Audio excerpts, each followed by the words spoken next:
Today is the 6th of March, 2022, and we have the opportunity now to cultivate goodness, to build merit. And this merit of bhavana, of mental cultivation, is the supreme type of merit. So we train our minds in bhavana with our meditation object, our kammatthana. And we have this firm intent. We set our hearts on this training. And we can ask, well, if we don't train our minds, what drawbacks does that have? We see that the knowing element that lacks wisdom has clings to this body composed of the four elements of earth, air, fire, and water, clings to all of it as self, as me and mine. And all this materiality and mentality, the body and mind, we carry it around. And so we carry it around in the mind, these five khandhas, these five aggregates, which are a heavy burden. So we're carrying around this heavy burden, which is suffering in the world to do so. And to put down this burden is happiness. So one who's able to do this, one who's able to put down the heavy burden and not pick up another, realizes a true happiness. So as Dhamma practitioners, we know that the five aggregates are heavy, and then we put them down. And this is when the knowing is from clear seeing with wisdom. But when we know just from perception and memory, from sanya, then we're not able to do it. We have the desire, the wish not to have anger. We think if we wake up in the morning, today I won't be angry, I won't fall into love or hate or fear or jealousy. And this is our intention. But when the eye sees a form or the ear hears a sound, anger arises right there. We proliferate right there. Because we meet with things that we don't want to meet with. We experience things we don't want to experience. And this is dukkha, this is suffering. For instance, someone goes to work and they meet with their boss or an employee and they don't like that person, so suffering arises. And we see, well, what is this arise from? It arises because we have to care for our life. We have to have a livelihood, make money to take care of our bodies. We have these five aggregates. And we might have a family as well. And each additional member of our family is an additional five aggregates that we have to care for. And so if this is our situation, we have to meditate a lot. Because if we're just one person, this is five aggregates, and that's heavy already. We have to meditate, to bhavana, to understand this in order to put it down, to put down this suffering. We have the good fortune to be born as humans, to have a human body and a human mind, to have the faith and interest in the Buddha Sasana, the interest and faith to overcome suffering. So therefore we contemplate all conditioned formations, that their nature is to degrade. And we contemplate this every day. We contemplate that all sankharas, all conditioned things, they don't last at all. There's nothing permanent or lasting in them. And we can ask, well, what can we take with us? What can we take as truly our possession in this world? There was one arahant that before he ordained, when he was about to ordain, he contemplated that the world has no owner. There's no one in charge of the world. We have to throw away everything in the world in the end. We can't take anything as me or mine. And he felt this great sense of dispassion, disenchantment, wanting to escape from this predicament. We see that we work, we study, we take care of our livelihoods, and what is there in the world that we can take as self? Even if we seek throughout the whole world, throughout our whole lifetime, for anything in the world that we can truly take as our own. We can't find it, even if we spend our whole lifetime seeking that. And those that we love, we have to separate from. And so we consider that we're able to live in this world because of the four requisites, like having a house and having food. But however many houses we have in however many countries, when we go to sleep, it's only one bed that we sleep in. And however much food we have, we're only able to eat as much as to make our bodies full.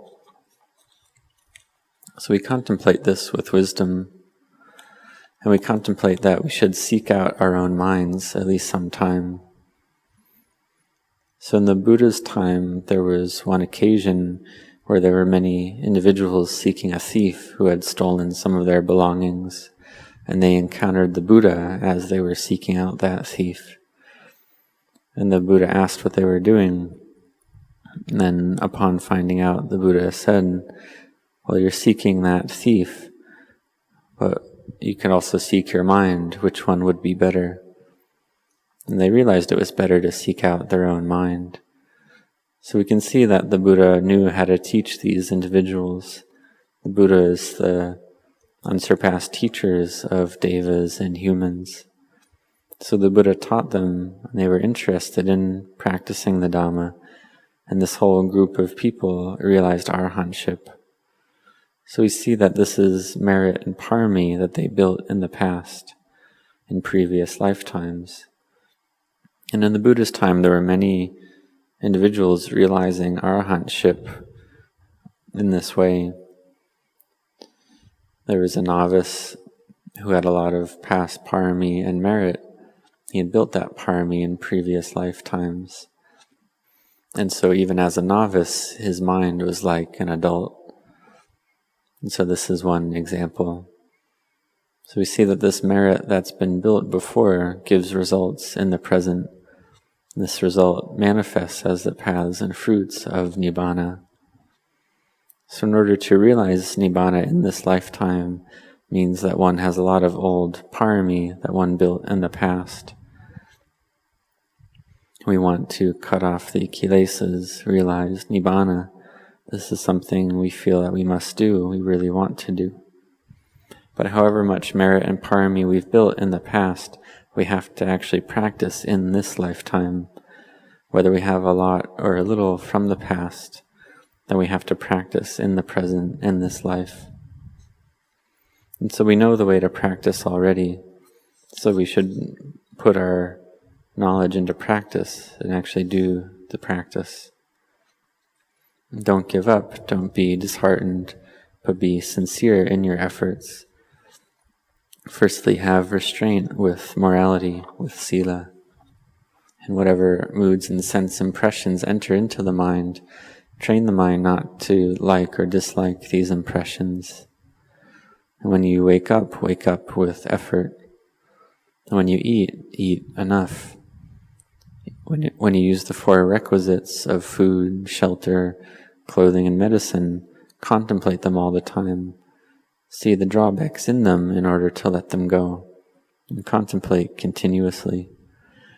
And take care of the body such that there's no problems with one's health. And contemplate all these four requisites as merely supports for one's life. Whether it's clothing or food, notice if there's greed arising for them. And for the laity, use the four requisites enough to live your life, but use them in a way that's just enough, just right. Have time to do your meditation practice, because we have this very good chance already to practice and train our minds. And we can ask, well, if a war arises, will we be able to meditate? Oh no, we won't be able to, as the chance to die will be close and the situation will be difficult. So in terms of clothing, we would have to use just enough, and in such a war environment, we wouldn't be able to live in our house, perhaps. So we see that, or we'd have to run away from that war. So we see that right now we're not in a war, we're in a quiet place. So we have this very good opportunity to practice meditation, to cultivate a lot of mindfulness. So may you do this a lot, cultivate mindfulness a lot. In whatever posture of sitting, standing, walking, or lying down, have mindfulness. This is the work that we do as monastics. And for the lay people who practice, then when they practice, then they're monastics as well. Whatever feelings of pain or pleasure arise, just see them just as feelings that arise, stay for a little while and cease. And you can ask, well, what is there in that experience that is truly self, that is me or mine? Whatever great amount of pleasure or happiness we experience, it arises and ceases. Whatever pain or suffering we experience, it arises and ceases. However much we look, we can't find a self in any of it. There's no owner to be found. So may you be careful and have restraint, have mindfulness to watch over and care for your minds and not be heedless. So may you all be intent in this practice.